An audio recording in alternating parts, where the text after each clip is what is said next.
నమస్తే welcome to four sides TV prime time news. నేను విజయశంకర్. ముందుగా హెడ్లైన్స్ చూద్దాం. రేపు ఏపీ కేబినెట్ భేటీ, రాజధాని అమరావతి నిర్మాణంపై చర్చ.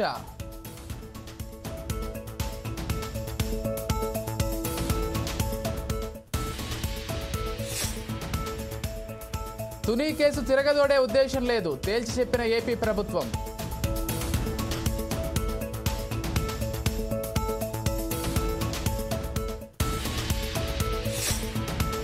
బనకచెర్ల ప్రాజెక్టును వ్యతిరేకిస్తున్నాం, అభ్యంతరాలను కేంద్రానికి తెలియజేశామన్న ఉత్తమ్.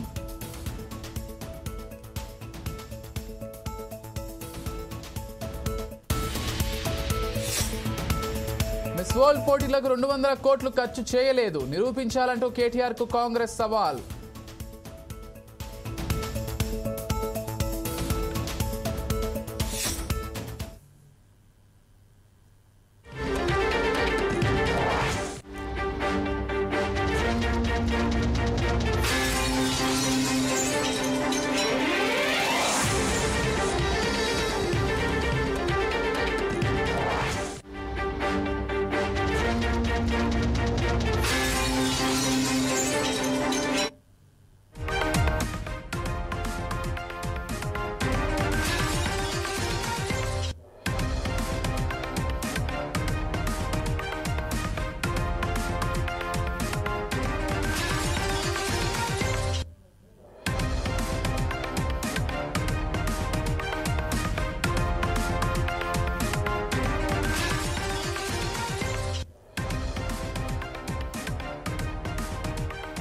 బ్రేకింగ్ న్యూస్ చూస్తున్నాం. రేపు ఏపీ కేబినెట్ కీలక భేటీ జరగనుంది. ఏడాది పాలన నేపథ్యంలో కేబినెట్ మంత్రులను ప్రత్యేకంగా అభినందించనున్నారు చంద్రబాబు.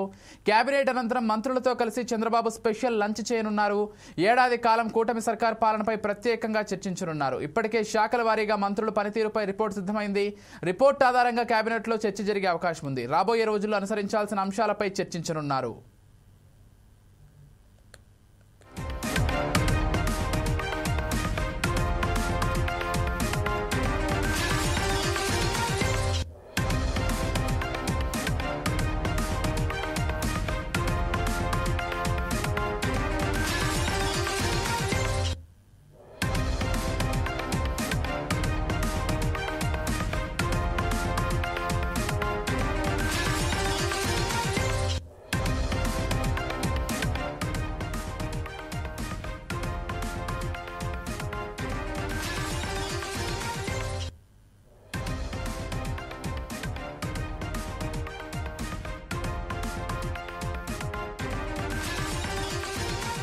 రేపు ఏపీ కేబినెట్ కీలక భేటీ జరగనుంది. ఏడాది పాలన నేపథ్యంలో కేబినెట్ మంత్రులను ప్రత్యేకంగా అభినందించారు చంద్రబాబు.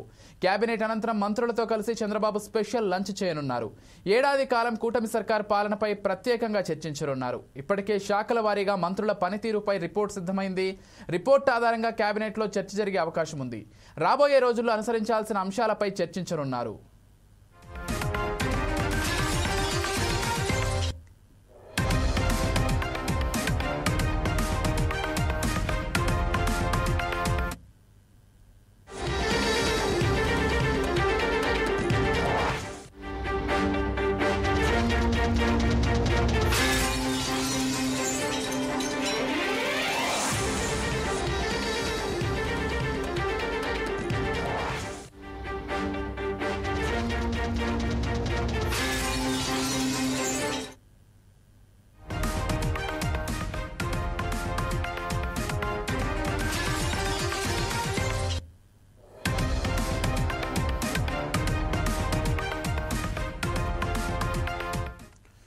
తుని రైలు దగ్ధం కేసుకు సంబంధించి రైలు దగ్ధం కేసు ఉపసంహరణ అప్పీల్ చేసింది ఏపీ ప్రభుత్వం. ఈ అప్పీల్ ఉపసంహరించుకుంటూ ఏపీ సర్కార్ జీవో జారీ చేసింది. తుని కేసు కొట్టేస్తూ రైల్వే కోర్టు ఇచ్చిన ఉత్తర్వులపై అప్పీల్కు వెళ్లే ఆలోచన లేదని ప్రభుత్వం స్పష్టం చేసింది. ఇంకా హైకోర్టులో అప్పీల్ చేయాలని ఉత్తర్వులను రద్దు చేస్తూ మరో జీవో జారీ చేసింది.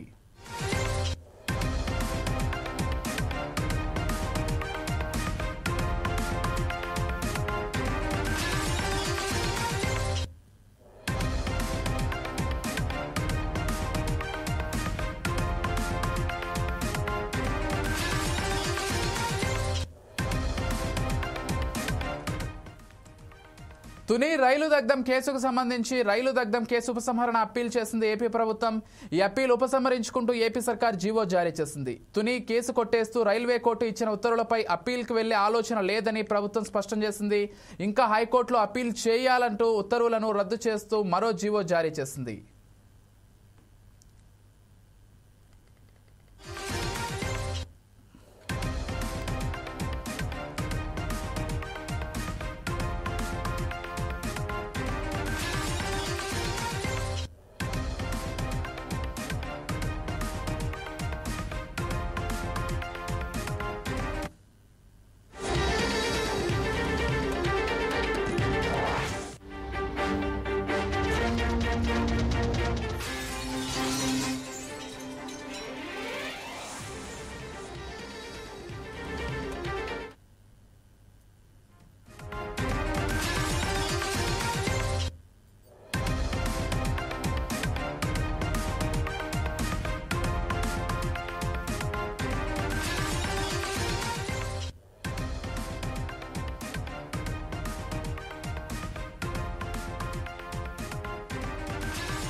ఏపీ తెలంగాణ మధ్య బనకచెర్ల వివాదం కొనసాగుతోంది. బనకచెర్ల ప్రాజెక్టును తాము వ్యతిరేకిస్తున్నామని అన్నారు మంత్రి ఉత్తమ్ కుమార్.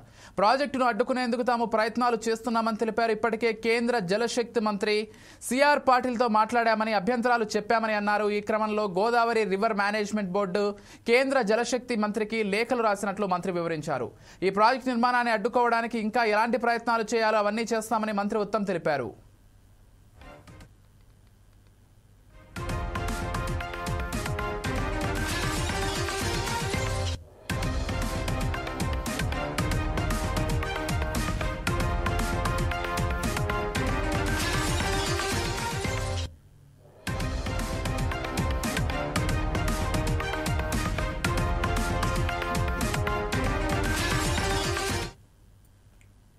మిస్ వరల్డ్ పోటీలకు చాలా దేశాలు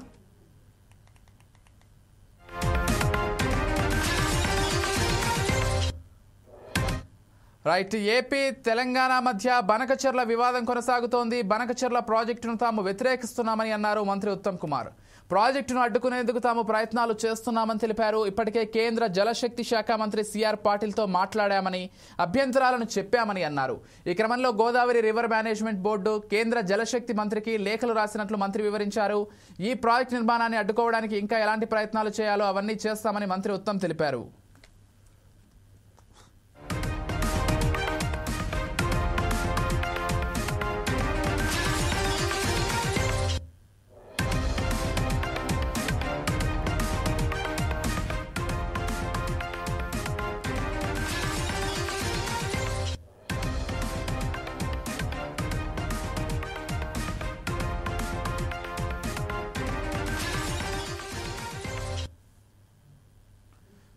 తుని ఎపిసోడ్ పై డ్రామాలు చేస్తుందన్నారు మాజీ మంత్రి అంబటి రాంబాబు. చంద్రబాబుకు హోంమంత్రి అనితకు తెలియకుండానే జీవో ఇచ్చారని ప్రశ్నించారు. ప్రభుత్వానికి తెలియకుండా జీవో ఎవరు ఇచ్చారని ఎద్దేవా చేశారు.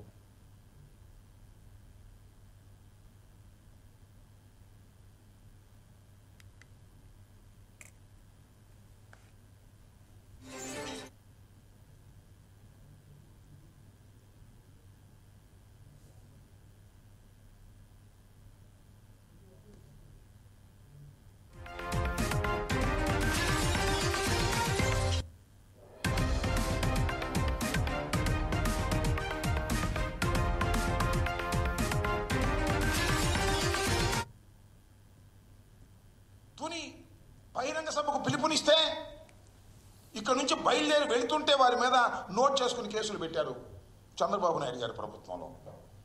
కొన్ని వందల వేల కేసులు కాపుల మీద పెట్టారు. తర్వాత తునిలో బహిరంగ సభ జరిగింది. పెద్ద ఎత్తున కాపు సమాజం అంతా వచ్చింది.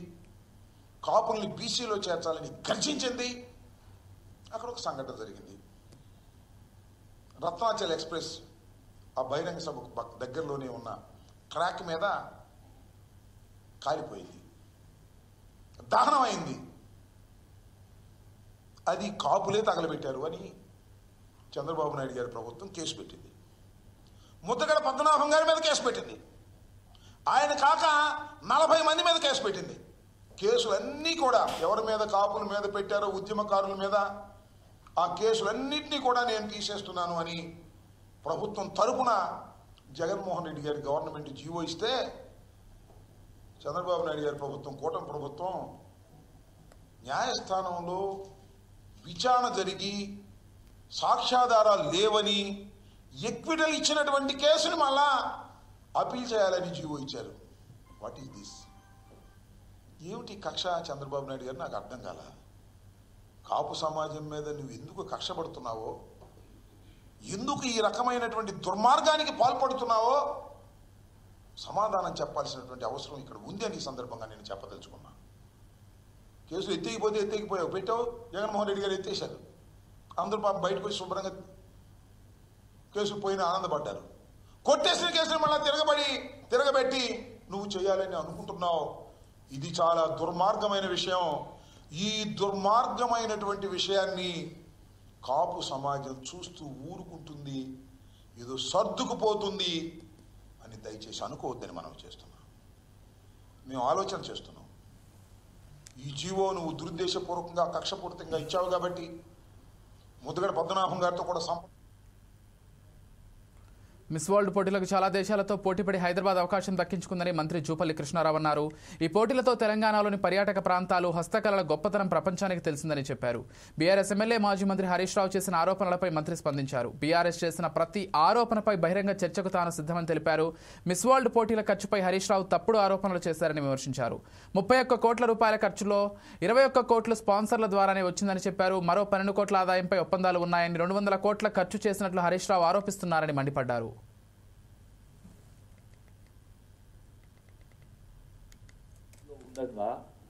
ఈ మిస్ వరల్డ్ పోటీలు పెట్టడం అవసరమా అని కేటీఆర్ మొదలు పెడితే, హరీష్ రావు మొదలు పెడితే అందరూ కూడా, ప్రధానంగా బీఆర్ఎస్ పార్టీకి సంబంధించిన వాళ్ళందరూ, దాంతోపాటుగా కొందరు బీజేపీ వాళ్ళు కూడా మాట్లాడడం జరిగింది. ప్రధానంగా బీఆర్ఎస్ పార్టీ ఏమని, 200 కోట్ల రూపాయలు ఖర్చు అయ్యే కార్యక్రమం పెడతా ఉన్నారు. ఒకరికేమో జీతాలు చెల్లించలేకపోతా ఉన్నారు, ఇంకో దిక్కేమో 200 కోట్లు, 200 మించి 250 కోట్లు ఖర్చు పెడతా ఉన్నారని మాట్లాడడం జరిగింది. అసలు వాస్తవం ఏంది? మొత్తం అయినటువంటి ఖర్చు సుమారుగా 31 కోట్ల రూపాయలు, టోటల్గా అరౌండ్ 31 crores.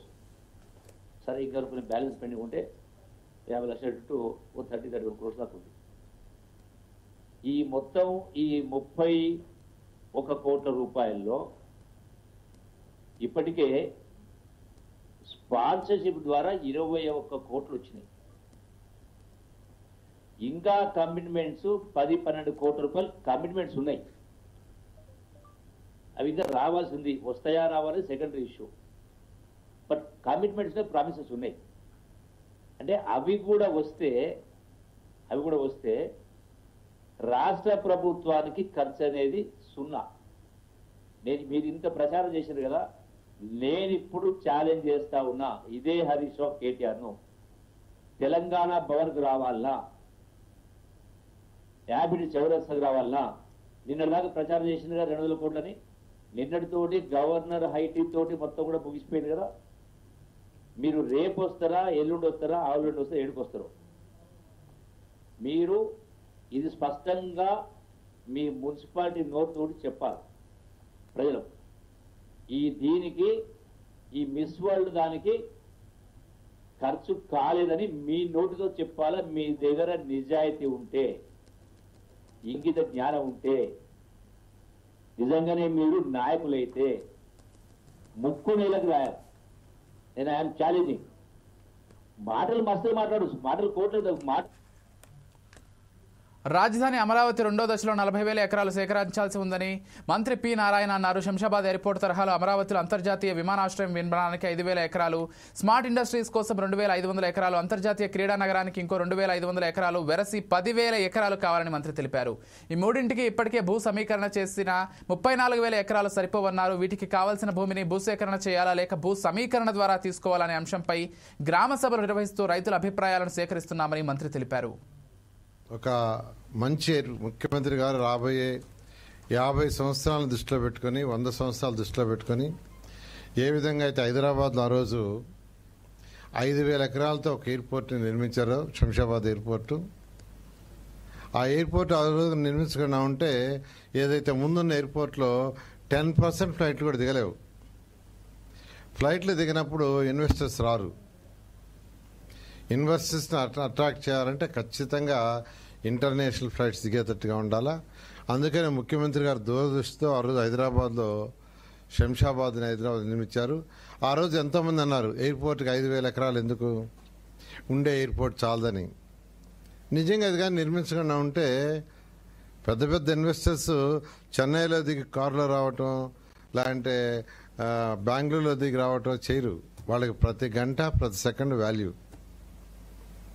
అదేవిధంగా అదే దృష్టిలో పెట్టుకుని ముఖ్యమంత్రి గారు ఫ్యూచర్లో మనకున్న ఎయిర్పోర్ట్ సరిపోదు, ఇక్కడికి ఇన్వెస్టర్స్ రావాలంటే ఖచ్చితంగా 5,000 ఎకరాలతో ఒక మంచి ఎయిర్పోర్ట్ నిర్మించాలని ఆదేశించారు. అదేవిధంగా స్మార్ట్ ఇండస్ట్రీస్ రావాలి. అవి వస్తేనే ఏదైతే 34,000 ఎకరాలతో ల్యాండ్ పూలింగ్ తీసుకున్నామో ఆ రైతుల యొక్క ల్యాండ్ విలువ నిలబడుతుంది. ఇలాంటి విలువ నిలబడదు కాబట్టి ఇమీడియట్గా స్మార్ట్ ఇండస్ట్రీస్కి ఒక 2,500 ఎకరాలు. అదేవిధంగా ఒక ఇంటర్నేషనల్ స్పోర్ట్స్ సిటీ నిర్మిస్తే సంవత్సరానికి 2-3 యాక్టివిటీస్ జరిగినా దానివల్ల అనేక హోటల్స్ వస్తాయి, అవి ఫిల్ అవుతాయి.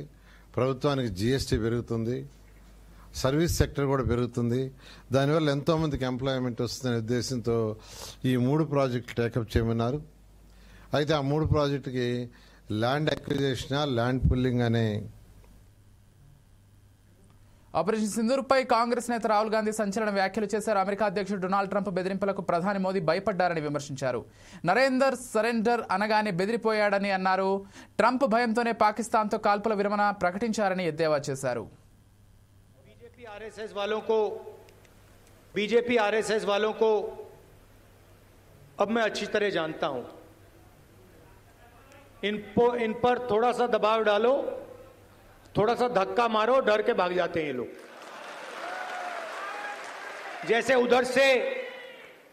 उधर से ट्रंप ने एक इशारा किया, फोन उठाया, कहा मोदी जी क्या कर रहे हो?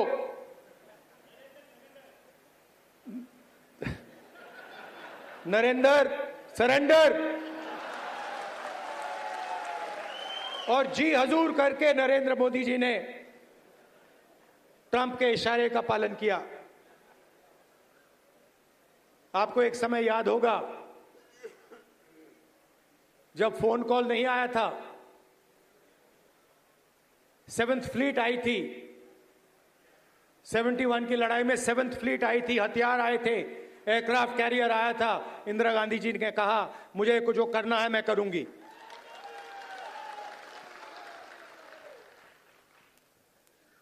ये फर्क है, इनका कैरेक्टर है. ये सारे के सारे ऐसे हैं. आजादी के समय से सरेंडर वाली चिट्ठी लिखने की आदत है. 1 सेकंड में थोड़ा सा दबाव पड़े, भैया ये लो. हाँ, तो ये इनका कैरेक्टर है. कांग्रेस पार्टी सरेंडर नहीं होती है. गांधी जी, जवाहरलाल नेहरू, सरदार पटेल. బీఆర్ఎస్ నేత ఆర్ఎస్ ప్రవీణ్ కుమార్ పై టీపీసీసీ అధికార ప్రతినిధి సామా రామ్మోహన్ రెడ్డి మండిపడ్డారు. తమ ప్రభుత్వంపై బురద జల్లే ప్రయత్నం చేస్తున్నారని ఆయన విమర్శించారు. దళిత పిల్లల పేర్ల మీద వారికి అందాల్సిన సంక్షేమ పథకాలను ఆర్ఎస్ ప్రవీణ్ కుమార్ లూటీ చేశారని ఆరోపించారు. డాక్టర్ బిఆర్ అంబేద్కర్ పేరు చెప్పి ఆయన రాసిన రాజ్యాంగాన్ని తుంగలో తొక్కారని ఆగ్రహం వ్యక్తం చేశారు. బీఆర్ఎస్ పార్టీ నేతలు ఆర్ఎస్ ప్రవీణ్ కుమార్ గారు మరి మా ప్రభుత్వం మీద ఆయన ఇష్టానుసారంగా నిరాధారంగా ఏమీ లేకపోయినా పిల్లలని వాడుతూ కులం ముసుగులో మా ప్రభుత్వాన్ని బద్నాం చేసేటటువంటి వ్యాఖ్యలు మనందరం కూడా వింటా ఉన్నాం. కానీ ఒక మాజీ ఐపీఎస్ ఆఫీసర్ అయ్యుండి దళిత పిల్లల సంక్షేమం అనేటటువంటి పేరుతో వాళ్ళ నోటికాడి బుక్కని ఇష్టానుసారంగా ఆయన మరి ఆ ఎస్సీ గురుకులాలకి సెక్రటరీ లెక్క ఉంటున్నప్పుడు ఎంతెంత అవినీతి చేసిండు, ఎన్ని అక్రమాలకు పాల్పడ్డాడు అనేటటువంటి ఒక చేదు నిజాన్ని ఈరోజు తెలంగాణ సర్వసభ్య సమాజం ముందుకు నేను తేదలుచుకున్నా. ఎందుకు అనంటే ప్రతిసారి పిల్లలు అనేటటువంటి వ్యవహారము భవిష్యత్తు గురించి వాళ్ళ యొక్క భవిష్యత్తుని దృష్టిలో పెట్టుకొని విధానాలని అవలంబిస్తూ వారికి అత్యంత ప్రాధాన్యత ఇస్తూ ముందుకు పోతున్నటువంటి మా యొక్క ప్రభుత్వం పైన గౌరవనీయులు ముఖ్యమంత్రి రేవంత్ రెడ్డి గారి పైన ఈరోజు అసమానతలు అనేటటువంటి ఒక అందమైన అబద్ధాన్ని బట్టగాల్చి మా మీద వేసేటటువంటి ప్రయత్నం ఆర్ఎస్ ప్రవీణ్ గారు ఏదైతే చేస్తా ఉన్నారో వారి యొక్క అసలు రంగు కూడా చెప్పాల్సినటువంటి అవసరం మా మీద ఉంది. మేము ఇప్పుడు చెప్పాలి. ఎందుకంటే దళిత పిల్లల పేర్ల మీద వారికి రావాల్సినటువంటి సంక్షేమాలని వారి నోటికాడి బుక్కని ఆయన అధికారంలో ఉన్నప్పుడు